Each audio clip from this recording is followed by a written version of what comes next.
इस वीडियो में सबका स्वागत है। हम मार्जिनल प्रोपेंसिटी टू सेव का कंसेप्ट समझने वाले हैं।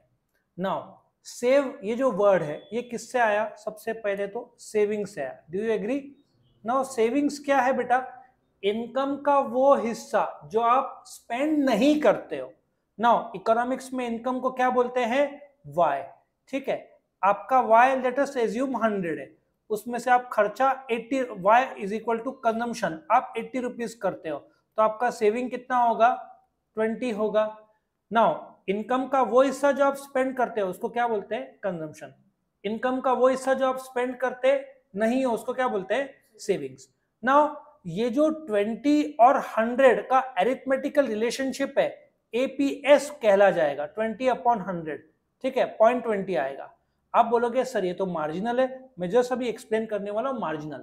सो जब एपीएस आता है बेटा तो उसमें एक ही इनकम होगा और एक ही सेविंग्स होगा। मार्जिनल इकोनॉमिक्स में जो टर्म है या वर्ड है वो कई जगह पे यूज होता है। Marginal cost, marginal revenue, marginal product, marginal productivity, ठीक है, marginal propensity to save. So marginal मतलब एक एक्स्ट्रा। सो मैं आपको ग्राफ के थ्रू बताता हूं ये क्या है। देखो, एक एक्स्ट्रा मतलब आपका ओरिजिनल 100 रुपीज इनकम था, आपका सेविंग्स कितना था? 20 रुपीज। अभी आपका इनकम बढ़ के 100 से 200 हो गया। नाउ टेल मी आपका इनकम कितना बढ़ा? 100 रुपीज बढ़ा। ठीक है, तो आपका सेविंग्स कितना उसके वजह से बढ़ा? 60। मतलब आप जब 100 रुपीज आपका इनकम था तो आप सेव कितना करते थे? 20 रुपया। ऐसा सोचो, पप्पा आपको पॉकेट मनी दिन का 100 रुपया देते हैं, आप 80 रुपया खर्चा करते हो, books, pen, pencil, rubber sharpener, samosa and so on. तो आप 80 रुपीज खर्चा करते हो तो आप सेव कितना करते हो? 20 रुपीज। पप्पा ने आपका पॉकेट मनी बढ़ा दिया कि बच्चा बड़ा हो रहा है, खर्चा कर रहा है, पढ़ाई कर रहा है, चलो 100 रुपए से 200 रुपया। पहले तो आपकी आंखों में आंसू आ जाएगा। 100 रुपए से कितना कर दिया पप्पा ने? 200। तो आपका पॉकेट मनी कितना बढ़ाया? 100। ये मार्जिनल इनकम है, बराबर है? कितना बढ़ाया? So I should call this as change in income. कितना है? 100 है, बराबर है? सो आपका सेविंग्स कितना बढ़ा? 60। चेंज कितना हो गया सेविंग्स? चेंज कितना हो गया सेविंग्स? 60, बराबर है? बस इसको डिवाइड करो। चेंज इन सेविंग्स कितना हुआ? 20 का 80 हो गया 60, और चेंज इन इनकम कितना हुआ? 100। सो कितना आएगा? 0.60। मतलब जब आपको एक्स्ट्रा इनकम मिलता है, उस एक्स्ट्रा इनकम में जो आप एक्स्ट्रा सेव करते हो, difference 60, that difference of saving 60 divided by difference in income, इसको डिवाइड करोगे तो 0.60 होगा। इसका उल्टा इफेक्ट ये आपका होगा क्या? एमपीएस। ठीक है, और सिर्फ आप ये 20 रुपीज सेविंग डिवाइडेड बाय 100 करते हो, सिंगल फिगर, वो आपका एपीएस कहलाएगा। That is savings upon income. Last letter S है तो याद रखना एस न्यूमरेटर में आएगा। इधर भी आपका एमपीएस का लास्ट लेटर सेविंग्स है तो ये आ गया, मार्जिनल है तो चेंज आ गया डेल्टा, और चेंज इन इनकम। आपको एक और चीज बताता हूं, जब आपका इनकम एक्स्ट्रा बढ़ता है तो आपने एक्स्ट्रा सेविंग किया, तो आपने 60 पैसा एक्स्ट्रा इनकम पे 60 पैसा सेव किया, मतलब एक्स्ट्रा इनकम पे आपका कंजम्पशन भी बढ़ेगा।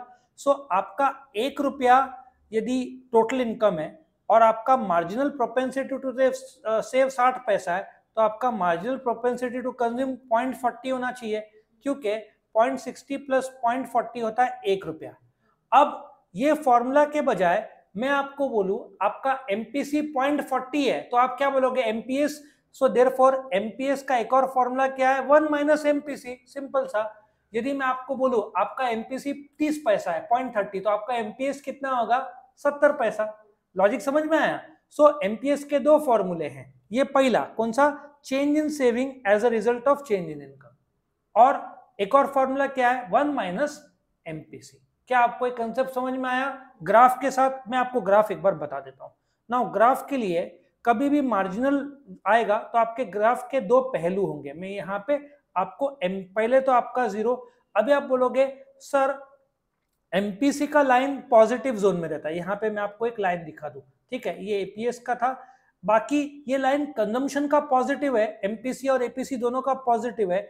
आप एपीएस का भी ग्राफ देखो, माइनस से शुरू हो रहा है, और एमपीएस का भी ग्राफ माइनस से शुरू हो रहा है। उसका एक कारण है, कंजम्पशन कभी भी जीरो नहीं होगा। आप भूखे तो रहोगे नहीं, आपका इनकम जीरो है, फिर भी आपने 50 रुपया दोस्त को से उधारी लिया तो आपका सेविंग माइनस हो गया ना, या 20 रुपया उधारी लिया तो सेविंग माइनस भी हो सकता है क्योंकि आपने उधारी लिया, सेविंग जीरो भी हो सकता है, मतलब आपने 20 रुपया कमाया, 20 रुपया खर्चा किया तो आपका सेविंग जीरो। और आपने 20 रुपया नहीं, आपने 40 रुपया कमाया, आपने 30 रुपया खर्चा किया तो आपका सेविंग पॉजिटिव हुआ ना। इसलिए जो सेविंग्स का कर्व नेगेटिव भी है, जीरो भी है और पॉजिटिव भी है। इसलिए एपीएस और एमपीएस का दोनों का कर्व माइनस से चालू होगा, फिर जीरो की जाएगा, फिर बढ़ेगा। नाउ इन दिस केस जो फर्क था, आप देखो एमपीएस का जो मैंने एक्सप्लेनेशन किया, आपका इनकम 100 है, आपका 80 कंजम्पशन है, तो सेविंग्स पॉजिटिव है क्या नेगेटिव है? पॉजिटिव है। ये 100 के बजाय 60 होता, 60 रुपए का इनकम होता, 80 रुपए का कंजम्पशन, तो आपने -20 उधारी लिया होता, तो फिर ये -20 वहां पे आया होता। सिंस पॉजिटिव है तो अभी क्या करना है, ये ओरिजिनल इनकम है, ये आपका ओरिजिनल सेविंग्स है। तो आपका जब इनकम बढ़ता है तो आपका जो सेविंग्स बढ़ा है डिफरेंस 60, बस ये डिफरेंस 60 डिवाइडेड बाय डिफरेंस 100 ये डिवाइड करना है, वो आपका एमपीएस। और आई कैन ऑल्सो से, ये देखो ऑलरेडी मैंने किया हुआ है 60/100, और 1 माइनस एमपीसी भी आपको सेम आंसर देगा।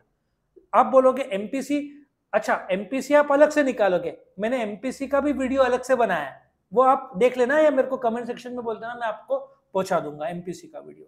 सो एमपीएस के कितने फॉर्मूले? दो।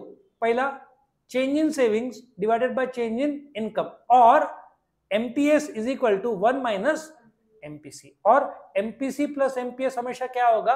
1 रुपया। आपका 1 रुपए में 70 रुपया कंजम्पशन है तो 30 पैसा क्या होगा? सेविंग्स होगा। और आपका 1 रुपए में 40 पैसा सेविंग्स है तो 60% क्या होगा? 60 पैसा सेविंग कंजम्पशन होगा। उल्टा, दोनों उल्टा इफेक्ट है। आपका कंजम्पशन ज्यादा होगा तो सेविंग्स कम होगा, आपका कंजम्पशन कम होगा तो सेविंग्स ज्यादा होगा, उल्टा इफेक्ट दोनों का आता है। तो इस प्रकार से ये एमपीएस का कंसेप्ट था। आपको वीडियो पसंद है तो लाइक करना, फ्रेंड्स के साथ शेयर करना, चैनल को सब्सक्राइब करना ताकि आपको रेगुलर वीडियो अपडेट्स मिल सके। Thank you for watching.